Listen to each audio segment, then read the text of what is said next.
Selamat datang di Teras DAI ini, Pak Yus, Mas Yuda. Selamat pagi. Oke, hari ini kita pengen bahas ada satu topik yang menarik, Mas Yuda, yaitu yang kemarin sempat rame tentang RPL atau rekognisi pembelajaran lampau. Nah, biasalah orang Indonesia ini kan selalu ya Pak Yus ya, kalau ada topik yang belum dikenal pasti kita rame nih. Karena rata-rata menurut saya salah satu kegundahan atau banyak respon-respon yang mungkin negatif atau positif, rata-rata karena tak kenal maka tak sayang gitu. Mas Yuda, pertama-tama mungkin kita bisa bahas kan Mas Yuda, rekognisi pembelajaran lampau ini apa sih sebetulnya, ini benda apa gitu, mungkin supaya teman-teman yang lain bisa tahu dulu ya, kenal dulu sebelum kita bisa memberikan komen. Baik, terima kasih Pak Steve. RPL ini sesungguhnya merupakan bagian yang tak terpisahkan dari bagaimana seseorang menjadi arsitek. Dahulu dibahas di pembahasan RUU Arsitek sebagai akibat dari pemahaman kita semua, baik kalangan IAI maupun parlemen dan pemerintah, bahwa banyak sekali talenta di seluruh Indonesia, khususnya di masyarakat tradisional, yang memiliki kemampuan berarsitektur sesuai dengan caranya masing-masing. Yang dipikirkan waktu itu, jangan-jangan sebagian dari mereka ingin juga masuk dalam dunia formal atau berpraktek resmi sebagai arsitek, bukan saja mensupport kebutuhan masyarakatnya dalam lingkungannya, dalam masyarakat adatnya, tetapi jangan-jangan karena kegiatannya secara berkala atau rutin bersama arsitek yang sesungguhnya, ternyata mereka punya portfolio yang cukup meyakinkan.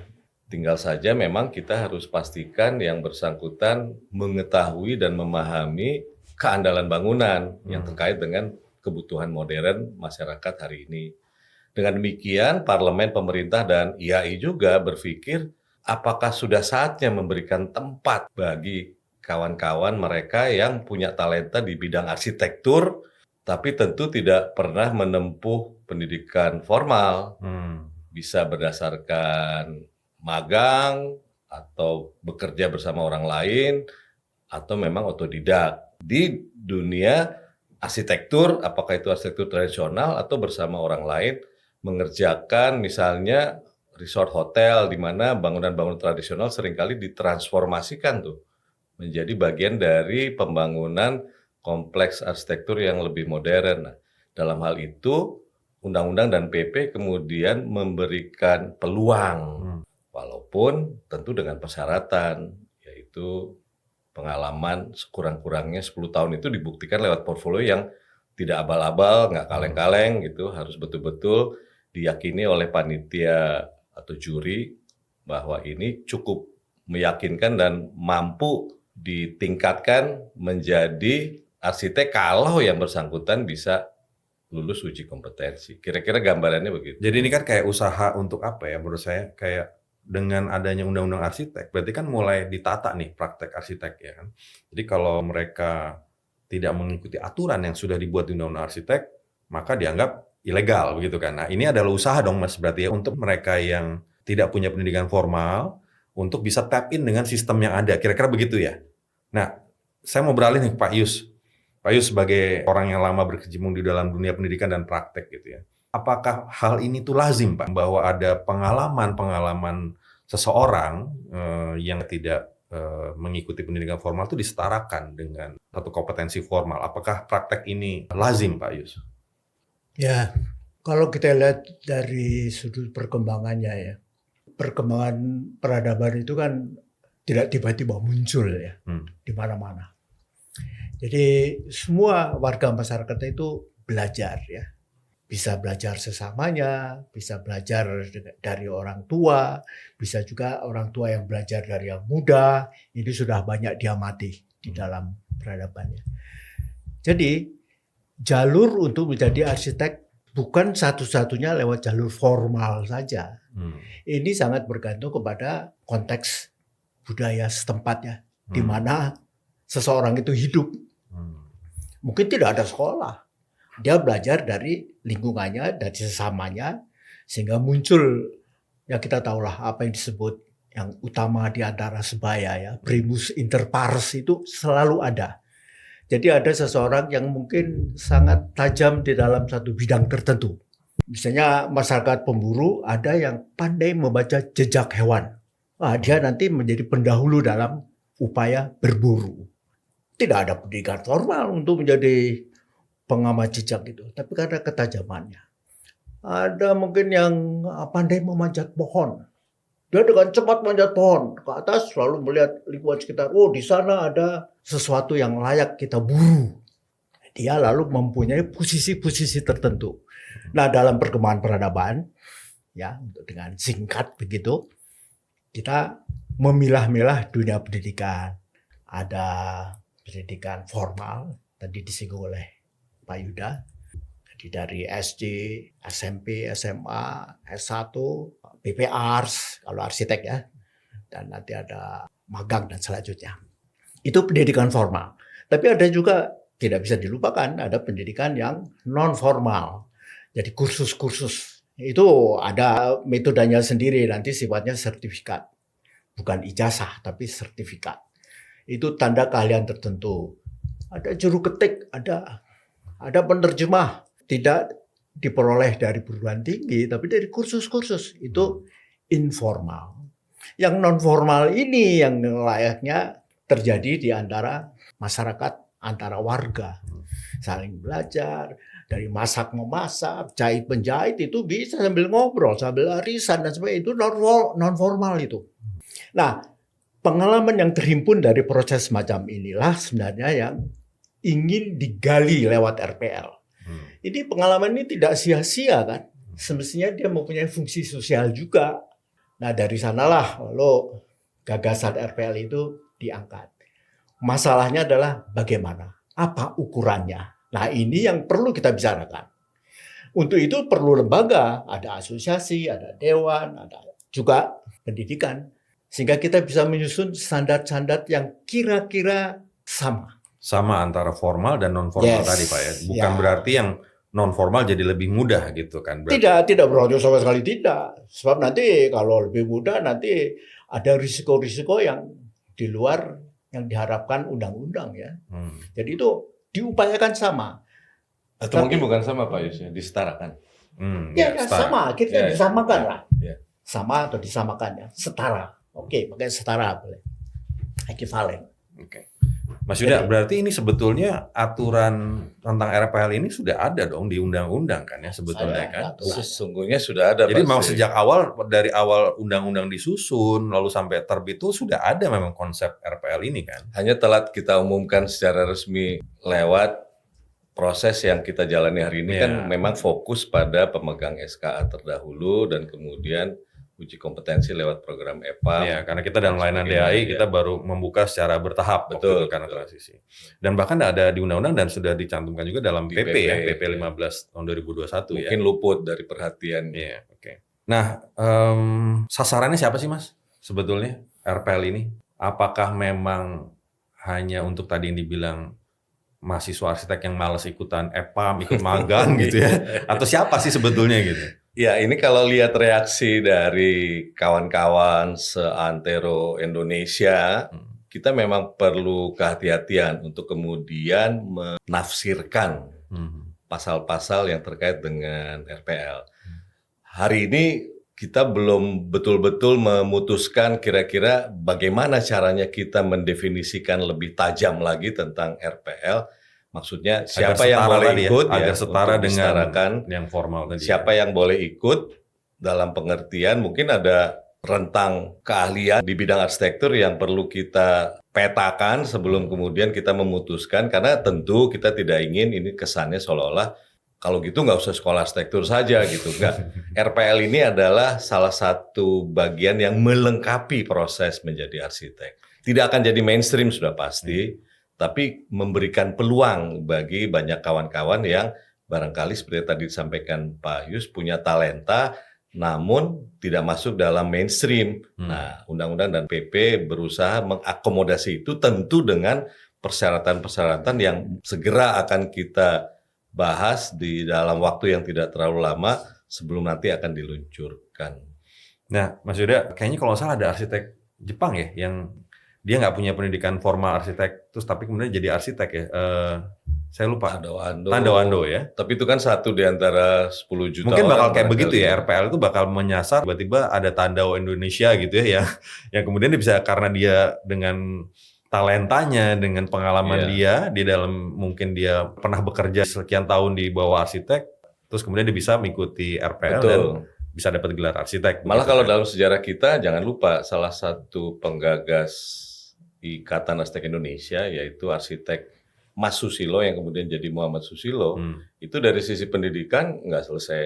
Saya malah kebayang tapi otodidak. Saya malah kebayang cerita lucu nanti mungkin Mas Yori, Mas. Mas Yori itu mungkin kalau dulu tahu RPL itu ada, dia nggak perlu pindah dari teknik mesin.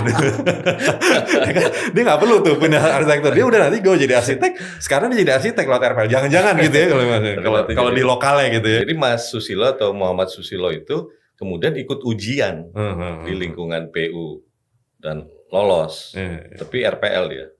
Oke, jadi ini menarik ya soal RPL. Ternyata bukan DAI yang membuat aturan kan ya, memang aturan itu sudah ada dalam undang-undang dan PP. Tapi memang DAI sekarang kita sedang menyusun implementasinya kan Mas ya, SOP-nya seperti apa. Kalau saya nangkep gini Pak Yus, apakah mungkin ya kegundahan teman-teman yang selama ini mungkin agak kaget dengan RPL karena merasanya, oh ini akan jadi ancaman, makin banyak saingan. Loh kok enak, saya sekolah nih, capek-capek gitu ya, sudah sekolah 4 tahun, PPAR, terus kemudian magang, apalagi kalau yang ikut EPAM kan dia punya pengalaman kerja 6 tahun ya Pak untuk menggantikan PPAR sama magangnya. Ini tambah lagi ada jalur RPL yang malah membuat saya tambah banyak saingan gitu, Pak Yus. Nah, pandangan Pak Yus gimana Pak? Apakah betul ini akan menjadi saingan, makin menggerus banting-bantingan harga gitu ya Pak? Makin akan justru memperkaya praktek arsitektur di Indonesia atau apa Pak menurut Pak Yus gitu? Ya, kita mesti melihat dalam konteks yang lebih luas ya. Jadi anggaplah keahlian-keahlian yang tersembunyi di masyarakat ini, terpendam gitu, itu sebagai modal kultural lah katakan. Yang semestinya bisa dieksploitir kan. Sehingga kalau tatanan pemerintah yang resmi itu mengundangkan kesempatan ya, orang-orang yang berkeahlian, yang bisa menyumbangkan keahliannya dalam bidang itu, kenapa tidak gitu ya. Jadi RPL boleh saja dianggap saingan seperti halnya lulusan-lulusan dari perguruan antar kampus gitu ya. Kampus itu saingan kan. Tapi lihatlah saingan ini sebagai satu tantangan ya, sehingga kita berprestasi secara lebih bagus. Termasuk terhadap lulusan atau penerimaan lewat RPL ini. Anggap saja itu sebagai sama-sama modal yang bisa dikembangkan ya. Tentu dengan sendirinya ada bidang-bidang yang ditekuni masing-masing ya. Jadi ini tentu membutuhkan rincian lebih lanjut tentang berbagai keahlian. Saya kira dari dunia pendidikan juga ada itu, KKNI ada. Level 6, 7, 8 itu kan satu upaya ya untuk meletakkan jenjang-jenjang berbagai keahlian itu di mana. Dan dengan ditetapkannya jenjang itu juga termasuk nanti lingkup tanggung jawab ya atau hak kewajiban dan wewenang tanggung jawabnya masing-masing sesuai dengan jenjang yang diduduki. Nah, memang bagaimana pengujiannya, sistem dan sebagainya, tata nilai, ini tantangan besar ya dalam menyeleksi tadi untuk mengenali modal-modal sosial yang terpendam ini ya, sehingga diberi tugas atau kewenangan-kewenangan tertentu. Tapi kalau dibiarkan, kita bayangkan itu mubazir ya, dan tidak dikenal atau tidak muncul. Dan malah mungkin jadi liar kan Pak Yus ya, tidak bisa dikontrol kan bahwa mereka harus memenuhi kehandalan bangunan, keselamatan, segala macam. Bahkan termasuk yang saya bayangkan kalau mereka tidak masuk dalam sistem, banting-bantingan harga gitu, terjadi pelanggaran malah tidak bisa dikontrol gitu, malah lebih ya tadi liar. Gimana Mas Yuda? Apakah betul pandangannya kayak gitu?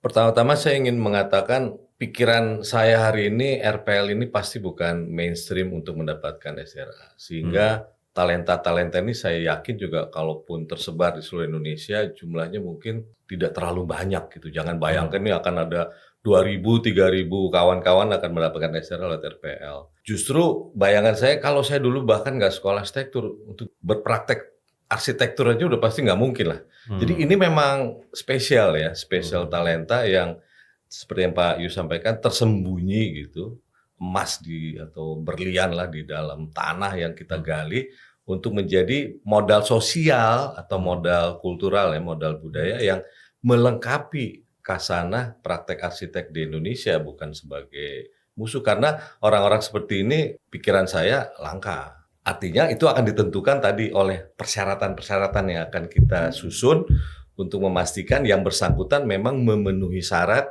portfolio sekurang-kurangnya 10 tahun yang bagaimana. Ini 10 tahun ini kan pengalaman, bukan dia udah bekerja doang terus karena udah 10 tahun, tapi pengalaman. Ada portfolio yang mungkin ada bobot 10 tahun gitu kan, Mas, bobot kan istilahnya ya.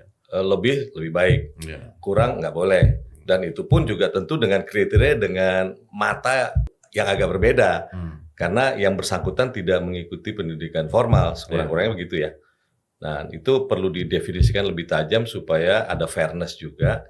Tapi juga yang kemudian berhak mengikuti uji kompetensi memang seseorang yang memang pantas, dan kepantasan ini yang sedang kita susun ya Pak. Dan mungkin kayaknya banyak teman-teman yang nggak sadar atau mungkin belum terinformasi ya Mas, bahwa nanti sebetulnya RPL ini bukan dia lewat jalur RPL langsung dapat SRA, tapi tetap dia adalah seleksi awal saja kan, untuk dia apakah eligible untuk mengikuti uji kompetensi, begitu kan? Sebetulnya iya, bukan dia langsung diberikan, begitu kan? Ini mungkin yang kelihatannya Pak Yus, saya tangkap teman-teman banyak yang salah, disangkanya kalau saya ikut RPL, terus saya tiba-tiba karena mengikuti suatu proses, lalu saya dapat STRA gitu. Padahal itu RPL ini hanya satu proses untuk dia eligible mengikuti uji kompetensi gitu ya.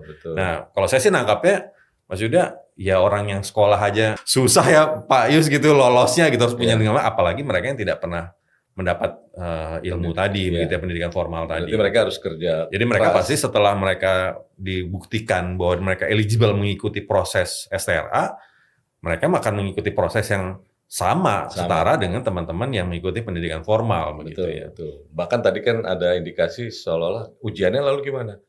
Kita boleh pastikan sementara ini uji kompetensinya sama. Sama, betul. Karena outputnya kita harapkan relatif setara. Ya. Oke, jadi mudah-mudahan diskusi kita, ngobrol-ngobrol kita di Teras DAI kali ini, Mas Yuda, Pak Yus, bisa membuat teman-teman ya di luar sana paling tidak dapat gambaran yang lebih clear tentang RPL itu apa gitu ya. Mudah-mudahan nggak jadi memandang bahwa wah ini jalur cheats gitu Pak, jalur ringkas, jalur cepat untuk seseorang menjadi arsitek, tidak gitu, karena begini, itu ada salah pengertian ya. Pembelajaran itu bukan hanya dari sekolah saja, dari mana-mana kita bisa. Betul. Orang sendirian kayak Tarzan di hutan tuh dia juga belajar.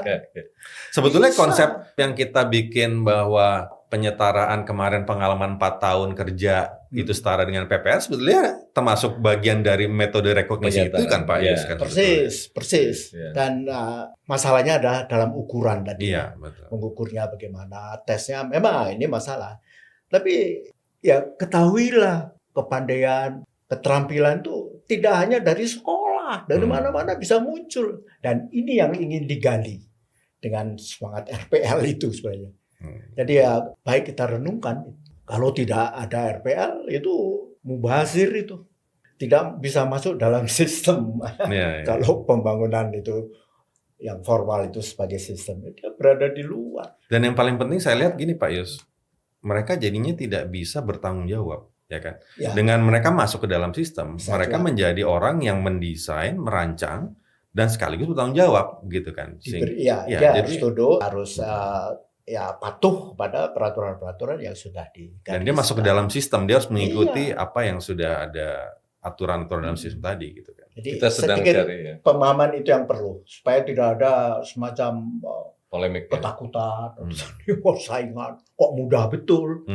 Tidak bisa serta-merta disebut begitu kan? Iya. Karena belajar itu bisa di mana-mana kok. Betul. Salah satu sekolah. Semacam itulah. Jadi RPL sebenarnya mengambil ya bukan sisa, tapi jenis lain gitu yang muncul di tengah masyarakat. Gitu. Kita sedang menunggu Tadawando Indonesia lah gitu. Indonesia. Jadi nanti kalau ada Yori berikutnya, Mas Yori berikutnya teknik mesin, nggak perlu dia keluar. Tapi ketemu Tadawando Indonesia atau Mas Yori itu juga ini nggak akan 1000 dari 1 juga belum tentu gitu kan ya. Oke, mungkin itu saja kali ya ngobrol-ngobrol kita kali ini tentang RPL gitu ya, Pak Yus. Terima kasih. Sampai ketemu lagi di podcast berikutnya di Teras DAI.